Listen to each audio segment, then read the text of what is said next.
What's up, guys? We're here with Monday Night NFL football action here for Week 9. We'll take a deep dive on the Cardinals versus Cowboys. I'll give out my favorite bets against the spread and over-under, and we're going to look at a bunch of NFL player props.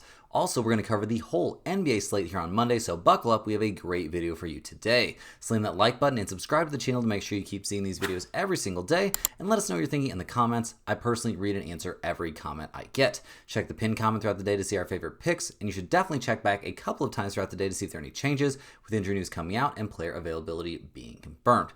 Yesterday was brutal, guys. There's no way to sugarcoat it. It was a rough day out there. Got off to a tough start there. We had the Chargers -9. They win that game 27-20, despite the fact the Tennessee Titans did not score a single offensive touchdown in the entire game. Herbert was also sacked 6 times, not a great look there, but yeah, pretty brutal stuff to see your team put up 27 points, the opposing team not score offensive touchdown, and you still can't get that cash. So that was pretty annoying. We had the Patriots -5.5 against the Falcons there, and Penix came back and looked great. He threw 3 touchdown passes, did not get picked off. The Falcons still lose 24-23 thanks to the Patriots playing well early, and then a missed extra point late in the game. Unfortunately, New England could not win by enough to get us the cover in that one either. We had the Colts at -3. That was a tough one. A pretty massive letdown for the Colts. They were down 17-7 at halftime and eventually lost the game 20-27, mostly due to Daniel Jones finally having an implosion game. He played great so far this season, but just looked terrible out there. Got picked off 3 times, sacked 5 times, and Jonathan Taylor couldn't get the ground game going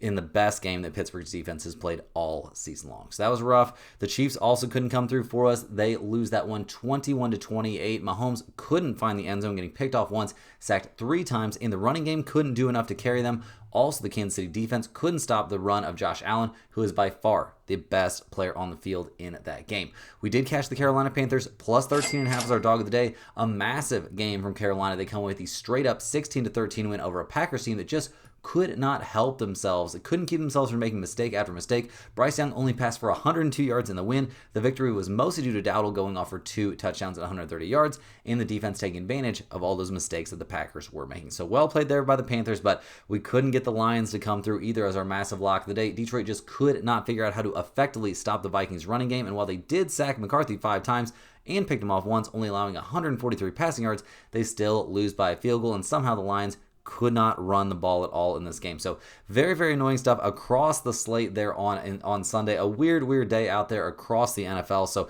we're going to get back after it today. We've got the Monday night game. We've got a bunch of NBA games to break down. So let's go ahead and get after it, guys. Those NBA props are staying absolutely red hot. They are 19-4 over the last 23 NBA premium props. So those have stayed absolutely on fire. Definitely want to get over there to Stump the Spread and check that out. But let's go ahead and dive in. We got to get after it here. And first up, we're going to be looking at our Monday night football matchup. We got the Arizona Cardinals going on the road to take on the Dallas Cowboys. The Cardinals come into this game 2-5 on the season. Their last time out, they lost to the Packers 27-23, so not exactly an amazing showing, especially with, I'm not going to say the Packers are looking amazing right now.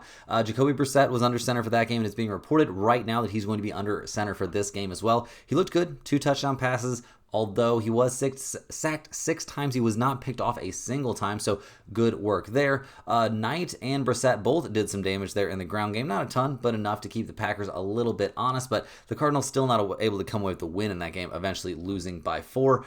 Trey McBride had a great day, caught a couple touchdown passes. Brissett did fumble it away once, so that was not great.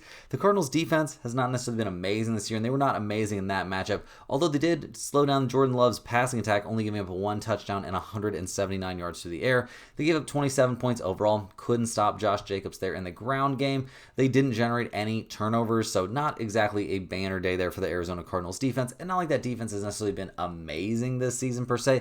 It hasn't been a disaster or anything like that. I mean, 13th in the NFL, giving up 22 points per game is fine, but they haven't played the toughest schedule either, so yeah, just not a defense that I'm necessarily terrified of this season so far. Now, looking at the injury report, Kyler Murray is technically questionable, but everything I'm hearing and seeing is showing that Jacoby Brissett is going to be the Cardinals starter for this game.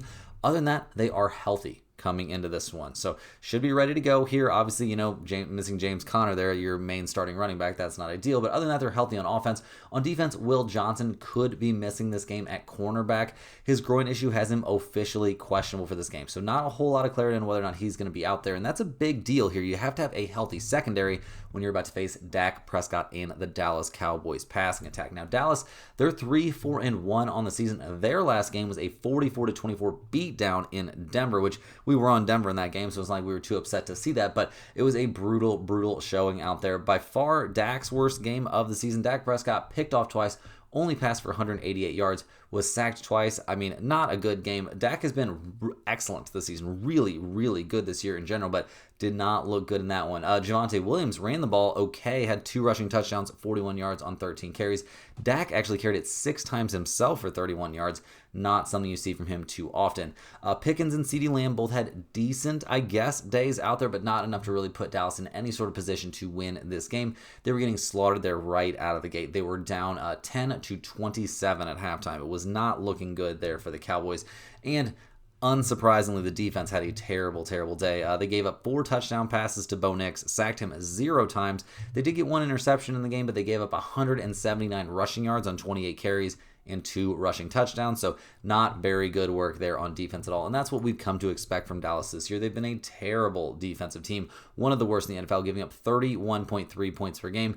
That is awful. And it has to sting a little bit more when you've got an offense that's the second highest scoring offense in the NFL, and your defense is just so bad your team doesn't have a chance a lot of weeks. So we'll see what they're able to do in this one. Their injury report coming in this game is looking okay. They will be going with Brock Hoffman there at center. No more Cooper Beatty. He will not be out there anymore on IR officially now. So missing your starting center is not great. The defense is a little banged up. Donovan Wilson confirmed out. Thomas is questionable at free safety. That's not ideal if he has to sit this one out.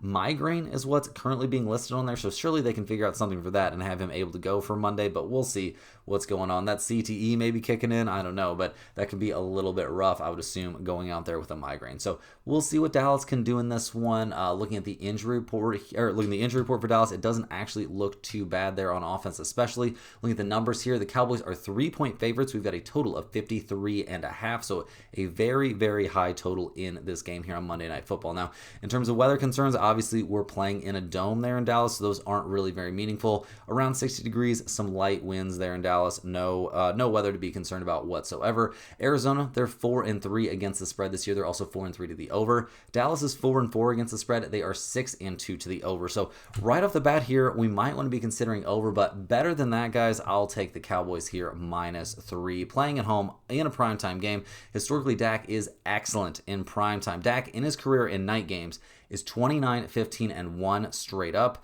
He's 26-18 against the spread in night games, including 2-0 against the spread in night games this season. Since 2021, he's 14-7 against the spread in primetime games. So definitely a great spot here to back Dak. I think the Cowboys are in for a good day here against a pretty bad defense. Offensively, they're going to have to score a lot of points, but they only have to score enough points to win by at least 3 or more. I think we could definitely see them do that in this game. And since I don't love either defense here, both teams can move the ball really well. They can score some points. That's why I'm going to be leaning towards the over in this one as well. Is over 53.5 going to make the pinned comment today? I don't think so, but I do think if you're begging me for a total play here on Monday Night Football, that's the way I'm going to be leaning. Now, in terms of some player props for this game, first up, I'll take Dak Prescott here over 2.5 passing touchdowns at +166. That's a lot of passing touchdowns to get to, but Dak has been cooking this season and is in a massive bounce back spot after looking awful against Denver last week. In his 4 games before last week's debacle, he had at least 3 touchdown passes in each one of them. So I think there's a good chance he could tear up this Cardinals defense. I'll also take Pickens over 63.5 receiving yards at -114. He's been over this number the last 3 weeks in a row. Even last week against Denver when Dak had a bad day, we saw Pickens get 78 yards while catching 7 out of his 9 targets. Going against Arizona, apparently Arizona with a potentially banged up secondary, I'm expecting another very good day out of him. I also think Zay Jones here over 1.5 receptions at -135 is reasonable. With Brissett making the start here for the Cardinals, we've got to look at who he favored in his lone start this season. When he was under center there against the Packers, Zay Jones had a great day, catching both of his targets for 67 yards. It doesn't feel like a stretch that he could possibly get 4 or 5 targets in this game, and getting a couple catches in what is likely to be a shootout seems like some solid value. I also like Trey McBride here to get into the end zone at plus 105. He found the end zone twice with Brissett under center against the Packers, and in 3 of his last 5 games, he's found the end zone. So I fully expect a lot of offense in this game, just like the odds makers do. So this feels like a good night here for touchdown props. I'll also take Jacoby Brissett here over 1.5 passing touchdowns at minus 140. If this is a shootout, I'm expecting then Brissett shouldn't have too much trouble finding touchdown passes here against a Dallas defense has been one of the worst in the NFL this season. And we honestly liked a lot of what we saw from Brissett against the Packers. So this doesn't shape up to be a terrible, terrible spot for him. I'll also take Marvin Harrison Jr. over 57.5 receiving yards at minus 115. He had 58 receiving yards on only 2 catches of 6 targets there from Brissett against the Packers. Surely he can improve on that number here against Dallas. I expect him to get open. The question with Marvin Harrison Jr. is he going to be able to hang on to the ball? I do think here in prime time, this is going to be a kind of a big pressure spot for the kid. I think we see him start to, continue to take strides in the right direction there and be a little bit more reliable as a pass catching option. Hey guys, hop in here with a quick shout out to the sponsor of today and every day's video, and that is StumpTheSpread.com. Click the link in the description to go over there and see the top confidence picks from our entire team of experienced cappers. Right now, our premium members are getting daily NBA, NHL, UFC, NFL, college football, and today, as of today, guys, the start of college basketball. So every major sport, basically, except for MLB now, is popping off. It's a great time to get over there to StumpTheSpread.com. Our NBA player props have been insanely hot here recently. They are a staggering 19-4 over the last 8 days, including 2-0 yesterday. So a very, very nice run there on the NBA player prop side. Fontecchio and Josh Giddey both coming through for us yesterday, cashing some nice little player props for us there on the NBA. So definitely want to get over to Stump the Spread, get in on that, check out the premium stuff, but definitely get over there to StumpTheSpread.com and check out all the free stuff we offer over there. We've got free picks there posted every single day under the free picks tab, so definitely get in on those. Different ones that have nothing to do with what's in these videos are posted over there on a daily basis. You also want to get over there, check out the free to use bet size calculator, but maybe the most important reason to get over there to StumpTheSpread.com is to get on that free email list. It's an excellent resource every single day. It's very easy to sign up for that email list. All you got to do is click the link in the description or just type StumpTheSpread.com into your browser of choice. You'll click the little green login button in the top right corner. That'll prompt you to set up a free account. All they're going to ask you for is your name and your email address. That is it. Then you'll start getting one email every single day straight to your inbox. It'll have at least one free pick in it, oftentimes 2 or 3 free picks. Tons of great information on NFL touchdown props every weekend. I think we cashed 3 NFL touchdown props from the email this week, and they'll be on the screen right now. But yeah, those have been going really well, cashing at least one every single weekend here over the last several weeks. All kinds of information on niche sports betting like golf, NASCAR, tennis, stuff like that you would never normally even think of betting. Parlays are often included in those emails as well. It's just a great resource every single day straight to your inbox. It's a very easy thing to get. So definitely want to get in on that, but also get over there to StumpTheSpread.com and check out the premium picks.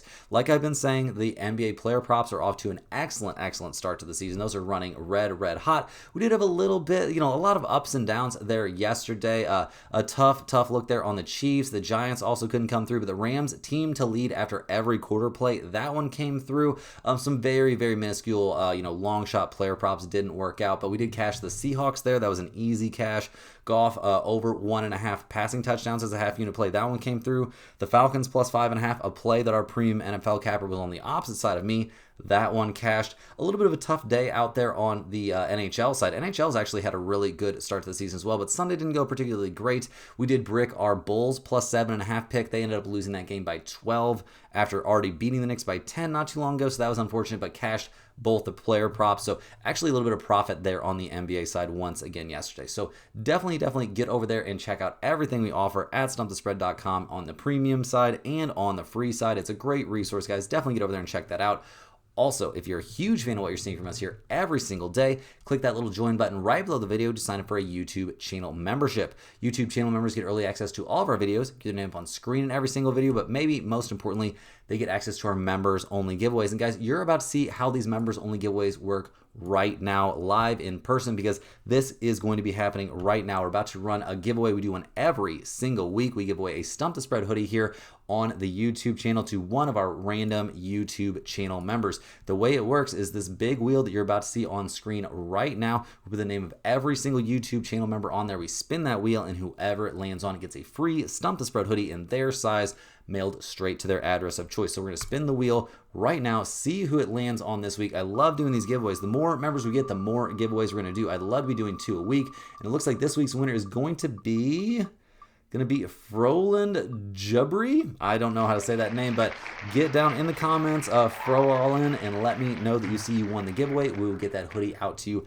ASAP. Depending on where you're at, it can get you in as little as 7 days. So definitely, guys, get in on that if you're interested. We do one of these giveaways every single week. The next giveaway we do will be on the 10th. So coming up here, before you know it, we'll be doing another one of these giveaways. But we got to go ahead and dive back in. We've got a whole slate, a big Monday slate here of NBA action to cover. First up, guys, on this pretty big slate, this pretty big Monday slate, we're going to be looking at the Minnesota Timberwolves going on the road to take on the Brooklyn Nets. Now, the Timberwolves, they come into this game fresh off a 122-105 win there over the Hornets, and every win they can get without the help of Anthony Edwards being available is a very, very key win. Julius Randle putting up 30 points. He's supposed to be the leader of this team, especially when Ant is out. So it's a big, big deal, and he had a great day. Shot 3 of 6 from 3, 63% from the field in general. He was a +8 out there, put up 30 points, but Rudy Gobert was actually a +31 in his time on the court. 15 boards, 14 points in 35 minutes. Very good work. Mike Conley actually putting in some decent work as well. Anytime they can get good minutes out of him is great.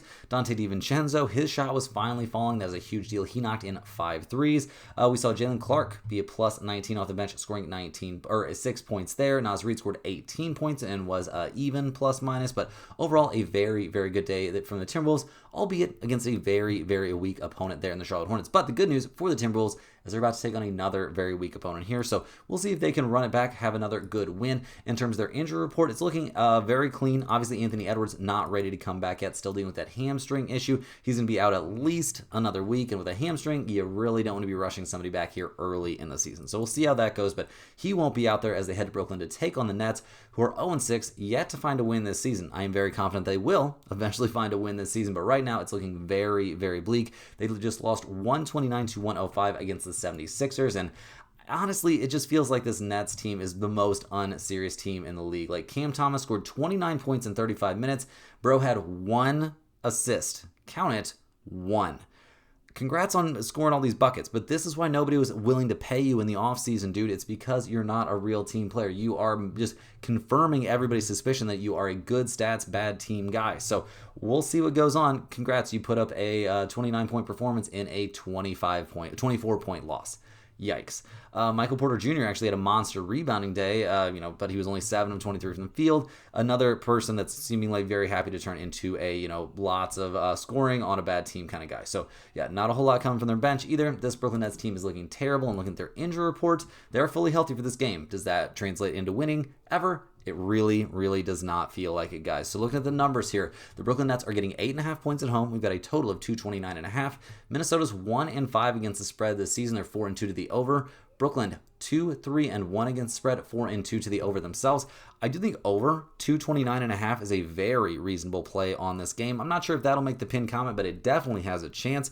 I also think the Timberwolves here at -8.5 are very, very live. I think they maybe found a little bit of a groove there in their last game. I know they're going on the road here, and that's not necessarily ideal, but they were on the road against Charlotte, so maybe they can pull off another, a comfortable double-digit win here. I don't think that's too nuts, especially going against the Brooklyn Nets. Next up, guys, we're looking at the Milwaukee Bucks going on the road to take on the Indiana Pacers. The Bucks come into this game 4-2 on the season. They've actually gotten off to a pretty decent start. Now, their last game was not great. They end up losing 135-133 there against the Sacramento Kings. Giannis having one of his most mediocre games of the season. He's been off to a great start, but only ended up with, what did he end up with there? Yeah, 26 points in 32 minutes, not exactly, on par for a massive, massive Giannis game. So we'll see what he can do in this one. The supporting cast is actually pretty good. There's lots of shooting around Giannis finally, and that seems to be very, very helpful. Kuzma actually putting up 22 points in the loss and playing some defense kind of out of nowhere. So that's a great sign here for the Milwaukee Bucks moving forward. Now, you can't be losing games to teams like the Sacramento Kings, but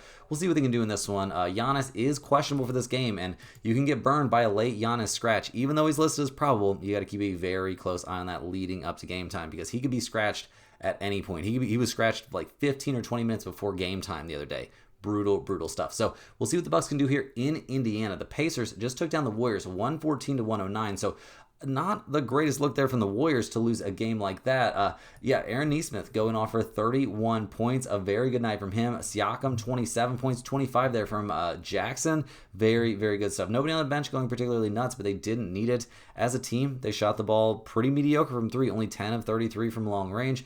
All the starters, though, big plus numbers. So very good stuff there from the Pacers playing at home. And they are playing at home for this game, but things are looking a little bit bleak when you start looking at the injury report. Andrew Nembhard, Benedict Mathurin, both of them missing tons of time has been a bad deal. Obi Toppin missing a bunch of time has also not been great. And this is all, obviously without Tyrese Halliburton for this season. So pretty brutal stuff. Mathurin, he's considered week to week. So yeah, there's very unlikely that he would be back for this game. And Nembhard is already confirmed out. So looking at the numbers here, guys, the Pacers are getting 5.5 points at home. We've got a total of 235.5.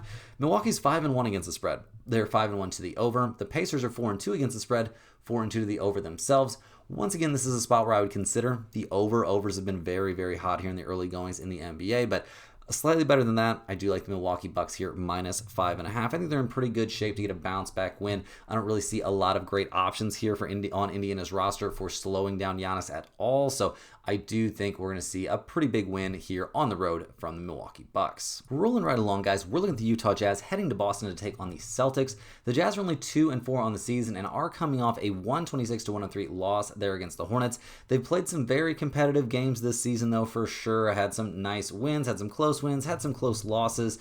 Obviously, their showing against the Hornets was not great. Markkanen, pretty ineffective or inefficient from the field. He did end up with 29 points, but was only 12 of 28 from the field. Not what we've become used to seeing from him this season. A pretty decent game out there for Hendricks.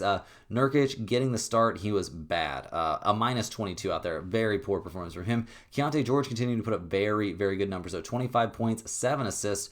Excellent work from him. Only 1 of 5 from 3, though. It was a pretty brutal three-point shooting night from the Jazz in general. The bench did have some bright spots there. Kevin Love getting some minutes, but maybe more importantly, we liked what we saw from Sensabaugh. Filipowski had some okay production there in his minutes, but overall, that was a brutal game from the Jazz. So we'll see if they've got a bounce back in their injury report coming into this game. Collier is still out. Walker Kessler missing games is tough. Dealing with the shoulder issue, did not travel for this game and is undergoing further testing. So we won't be seeing Walker Kessler here as they take on the Boston Celtics. Now, the Celtics are 3-4 on the season. They're coming off a blowout loss there at the hands of the Rockets. There are going to be some nights like that for the Celtics for sure, but there will also be nights where they knock off decent teams like beating the Cavaliers and winning there in Philadelphia against the 76ers. The loss against the Rockets, though, you don't want to see games where Shireman is leading the team in scoring for the Celtics. Jaylen Brown, only 12 points in 22 minutes. They really throttled down some minutes. They're not trying to waste these guys, it doesn't feel like. The bench, everybody saw minutes, not a ton of production there. Jordan Walsh actually putting up double-digit points. That's not something you see every day, but a pretty bad day out there across the board. They ended up shooting 14 of 44 from 3 in the game. Boston, to win games, is going to have to shoot a lot more threes than that and shoot them a lot better. So we'll see what they can do in this one. In terms of their injury report, they're fully healthy for this game. We're going to see Derek White, Peyton Pritchard, Jaylen Brown all going to be out there for this game. Everybody's ready to go coming off the bench. So this is going to be about the best version of the Boston Celtics we see here playing at home. So looking at the numbers, the Celtics are 10-point favorites at home. We've got a total of 232.5. Utah's 4-2 against the spread, a 500 over-under team. Boston 2-5 against the spread, 4-3 to the under. Boston being 10-point favorites against anybody feels pretty wild to me. I know the Jazz aren't at full strength, and I know Boston's playing at home, but there's at least going to be 2 players that are good playing for the Jazz. I would say Keontae George and Markkanen both fall into the good category, and the Celtics are kind of in a weird spot, so I'm going to be leaning towards the Jazz here, getting 10 points in this game. I don't think they're going to win necessarily, but could they keep it to single digits? I think that is definitely a possibility, and I'm going to be putting the Jazz on the list as a potential dog of the day. Rolling right along here, guys, we're looking at the Washington Wizards going on the road to take on the New York Knicks. The Wizards are 1-5 on the season. They did get that one win there against the Mavericks. Their last time out, they got blown away 125-94 by the Magic, and that was not exactly a great showing. Had no answers there for Paolo Banchero. Did not like what we saw from the veterans. Chris Middleton playing 20 minutes. He's playing some of the least inspired basketball of his career. I know he went 2 of 2 from 3, but I mean, you got to actually audition for teams to want to trade for you. I mean, I don't know if he's trying to tank his trade value or what's going on. Did not like very much of what we saw from CJ McCollum. I mean, I guess he wasn't terrible, but he was a minus 20 out there. Like, that's not a good look. And yeah, there's just not a lot of positives. Like, this is a clearly aggressively tanking Washington Wizards team. They looked terrible. They looked like a tanking team, and that's what I expect to see from them on most nights. Middleton is on the injury report for this game. It appears that he's dealing with an elbow issue and is questionable, but maybe he just does not want to play basketball for this team right now. We'll see what happens. But they're going to be taking on the Knicks. They're 3-3 on the season. We'll see. We'll see what goes on with the Knicks here. They just beat the Bulls. They played first game against the Bulls, lost by 10. Second game against the Bulls, win by 12. In the win, there was a lot of positives. Brunson played really, really well. 31 points, 10 of 22, 7 of 7 at the free throw line. So good work there from Brunson. OG Anunoby had 21 points. Cat had 20 points and 15 boards. All very, very good numbers. As a team, we loved what we saw from the Knicks shooting the ball. They shot 47.6% from three. They did pretty much all the things that, are supposed to change this season. Jordan Clarkson, Josh Hart both played great off the bench. So really no negatives for the Knicks at all in this game. Now we're going to take a look at their injury report here and see how that's looking. And right now, it's looking as good as it can possibly get. Everybody healthy, rested, and ready to go. So looking at the numbers for this game, guys, the Knicks are 11.5-point favorites. We've got a total of 234.5. Washington's 1-5 against the spread, 4-2 to the over. The Knicks 2-3 against the spread, 3-2 to the over. I will take the Knicks here at home at minus 11.5. That's a little bit too rich for my blood, and I'm not sure if the Knicks will be necessarily locked in enough for this game to make a blowout win like that happen. So will that make the pin comment as a massive favorite like that playing at home? Seems unlikely to me. Cruising right along, we're looking at the Dallas Mavericks heading to Houston to take on the Rockets. The Mavs are having a rough season. There's no way around it. They're 2-4 on the year. They just got beat by 12 there by the Pistons. It's not going well. Their only wins this year against the extremely shorthanded Pacers, and they won that game by 2. And then against the terrible Raptors, they won that game by 10. They've got losses to the Wizards this year already. Like, it's just not looking good. In that loss against the Pistons there in Mexico City, we did not love really what we saw from hardly anyone. I mean, there were a couple bright spots coming off the bench, I guess, but obviously no Anthony Davis is a huge, huge problem. Clay, it's looking a little bit brutal. 20 minutes, 11 points, 3 rebounds. He was 4 of 9 from the field, 3 of 7 from 3. Maybe he's starting to get it back a little bit here. We will see. Just not a lot of guys that can potentially step up. I mean, Cooper Flag, 34 minutes, 16 points, 8 boards, 4 assists, only 1 turnover, but 3 of 14 from the field. Really, really struggling to be an effective scorer. So we'll see what goes on with this squad. Obviously, missing some pretty important pieces there. You can't be missing somebody like Anthony Davis. With D'Angelo Russell, 31 points off the bench. That's great. He was a -1 still. So we'll see what goes on with the Mavs, but it's not looking good. Their injury report is looking about how you expect. Anthony Davis, Derek Lively, both on there. And yeah, Derek Lively, knee issue, officially out for this game. Anthony Davis, dealing with his calf issue, also out for this game. I do not think we're going to see the Mavs be aggressive trying to bring him back at all. Calf issues, we all know what those can turn into here in the NBA. Now, they're going to be taking on the Rockets, who are now 3-2 on the season. They've won 3 in a row after losing their first 2, blowing out the Nets, winning over the Raptors by 18, and then blowing out the Celtics there by 27. Seems like the Rockets are back on track, guys. They looked great in that blowout win over the Celtics. KD putting up a solid 26 points. Every starter scored in double figures. Tari Eason had 12 points off the bench. Reed Shepherd had 12 points off the bench. As a team, they shot 65.5% from the three-point line. That is wild. I don't expect that to occur very often, but we just loved everything we saw from them in this game. Defense looked really, really good. Sengun's looking very confident in his shot, even though he only shot 38.5% from the field. Still had almost a triple-double, 1 assist short of a triple-double in that game.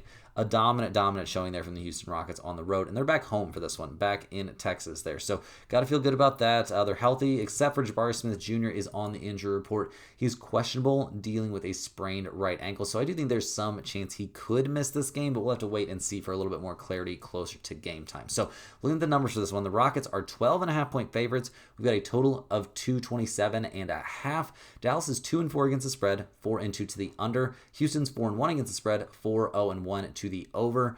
I'm not going to get involved with the total in this game, but I do like the Rockets here. I know 12.5 points is a lot of points, but I don't think there's really any way that I can see for the Mavericks to keep it close. Like, unless it's a terrible regression shooting night from the Rockets, which is technically questionable given how well they shot the ball in their last game, but I do think we could see Houston have a very, very comfortable winning cover in this one, winning by like 20 or 25 over a Mavs team that playing on the road, I just don't really trust at all.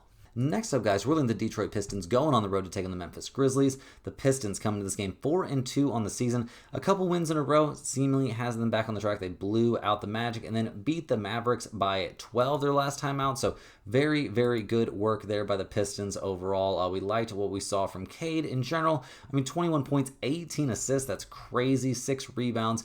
Very solid shooting night. And as a team, we saw the Pistons shoot 9 of 24 from 3. Not a bad number for them. Maybe not an elite number in terms of the NBA in general, but it was okay. Duncan Robinson seeming to finally start finding his way a little bit for his new team. That's a good look. Jalen Duren playing well. Asar Thompson playing really well in his 28 minutes. Somebody they really need to step up a bit. The bench still looks a little bit sketchy to me. We'll see if Karis LeVert can get on track here, but overall, liked what we saw from the Pistons there in that Mexico City game. So good work there. Their injury report looks pretty good. Tobias Harris is on there. He's currently questionable there with an ankle issue. We'll see if he's able to go here as they head to Memphis to take on the Grizzlies, who are 3-4 on the season. They've lost 2 in a row, falling at Toronto, also losing to the Lakers. And the way the Lakers are right now, that's not a great look. In their loss against the Raptors, Jaren Jackson Jr. put up 20 points, so that was nice, but definitely not nearly enough. They did not have Ja Morant in that game. That's a huge problem. Keem Spencer, only 4 points in his 26 minutes. That wasn't ideal. Kentavious Caldwell-Pope put up 12 points, but was only 3 of 13 from the field in general. This team just feels a bit thin, especially anytime Ja Morant is out. And he's out, quite a lot over the course of his career. You can usually expect him to miss some time. So we'll see. We'll see what they can do in this one. They are back home, at least. Ja Morant is out for this game, dealing with that 1-game suspension. Conduct detrimental to the team. Didn't play in that game against the Raptors, so he should be back for this one. But yeah, that's just not a good look, guys. A lot of tension between Ja Morant and the Grizzlies head coach. I mean, I don't know. The dude's just not playing that great either. He can't buy a 3-point make, and I mean, I don't know. He's playing okay. I mean, maybe I'm being a little bit too rough, but there's just so much expected of him. When he doesn't live up to those expectations, it's not a great look. So we'll see. Everybody else is healthy and ready to go, and he should be out there for this one. Obviously, this team should have Ty Jerome and Scottie Pippen Jr. and Zach Edey back at some point. That'll make them look completely different. But they're getting 3.5 points at home in this game. We've got a total of 236.5. Detroit's 4-2 against the spread, 3-2-1 to the over. Memphis is 2-5 against the spread, 4-3 to the under. In general in this game, there's not a ton I like, I'll be honest. This is a bit of a letdown spot for the Pistons. Taking the Grizzlies here plus 3.5 at home. Maybe we see Ja Morant really pop off in this one after being mad after being suspended. So I guess I'll lean a bit towards the Grizzlies getting points at home, but this is not a spot that I like at all, and it's going nowhere near the pinned comment. Rounding in the home stretch here, guys, we're looking at the Sacramento Kings heading to Denver to take on the Nuggets. The Kings are 2-4 on the season. They're fresh off a big win for them, a 35-33 win there in Milwaukee. Levine and DeRozan are going to lead this team wherever they're going to go, and they were both great in that game. Levine had 31 points. He's playing great this year, at least on the offensive end. DeRozan had 29. They're playing them a ton of minutes, too. It's maybe a little bit crazy for dudes their age. A huge game from Sabonis, 24 points, 13 rebounds, 6 assists. He played great, shot 61% from the field.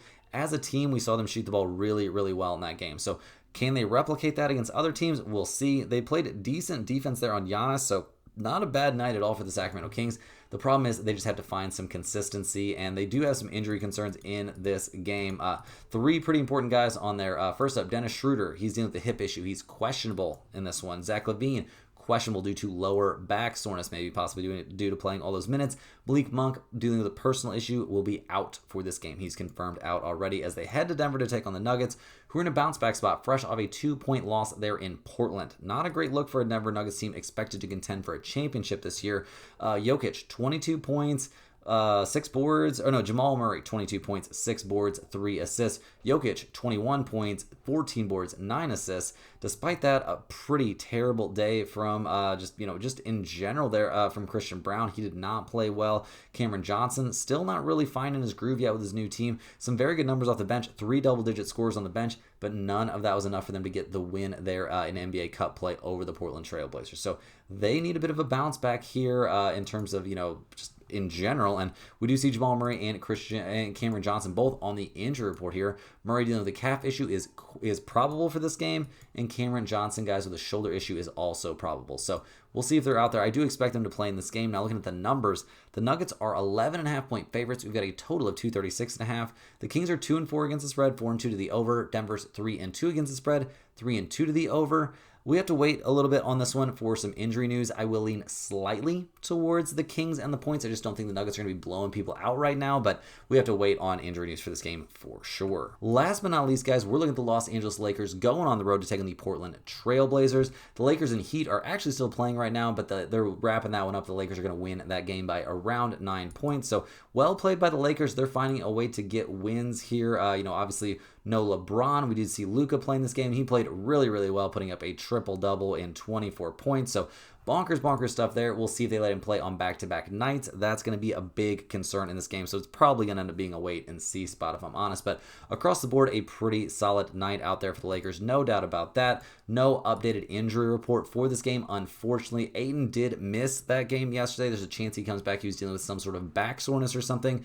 He could potentially be back for this one. That could maybe be a bit helpful here. We'll see, but whether or not Luka plays is the real big question mark. The Portland Trailblazers have now won 3 in a row, including that big win there over the Nuggets, maybe getting rid of Chauncey Billups there as he ends up, indicted in that whole weird, crazy, rigged poker game scheme that was going on that apparently involved the Mafia, allegedly, or something. We'll see what goes on with the Blazers here down the stretch, but they played great in that win over the Nuggets. Denny Adjeva played really, really well. Donovan Clingan's putting up huge rebounding numbers. Shadion Sharp's playing well. Drew Holiday's playing well and becoming a leader, and 13 assists in that game. Just bonkers. The bench played really well. Multiple double-digit scores off the bench. Jeremy Grant is playing amazing off the pine this year. So a lot of positives for the now 4-2 Portland Trailblazers as they come into this game. Shadion Sharp is on the injury report for this one. He's currently probable with a calf issue, so sounds like he's going to play. The Trailblazers are currently listed at -3.5 for this one. We've got a total of 233.5. The Lakers are 4-2 against the spread this year, 5-1 to the over. Portland's 5-1 against the spread, 4-2 to the over themselves. I would maybe consider jumping on Portland here at -3.5 because I think there's an excellent chance that the Lakers rest Luka in this game. I'm not going to be putting this in the pinned comment until I have confirmation there on Luka's availability, but we're going to be leaning a bit towards the Portland Trailblazers here at -3, under the impression that Luka probably won't play the second half of this back-to-back. That's all the games we have for today, guys. Hit that like button for good luck on all your bets and subscribe to the channel if you're new around here. Let me know in the comments any questions you have on today's slate. I'm more than happy to get back to you. I appreciate everybody watching these games. Make sure you're clicking the link in the description to check out stumpthespread.com. Check out all the premium picks over there for sure. Those red hot NBA player props are definitely something you want to get in on. Also, get over there, check out all the free stuff we offer. Get on that free email newsletter. It's a fantastic resource. Definitely don't want to miss out on that. Check out the NCAA basketball picks coming up here red hot right out of the gates. And we'll see you guys tomorrow, same time, same place, for more sports betting action.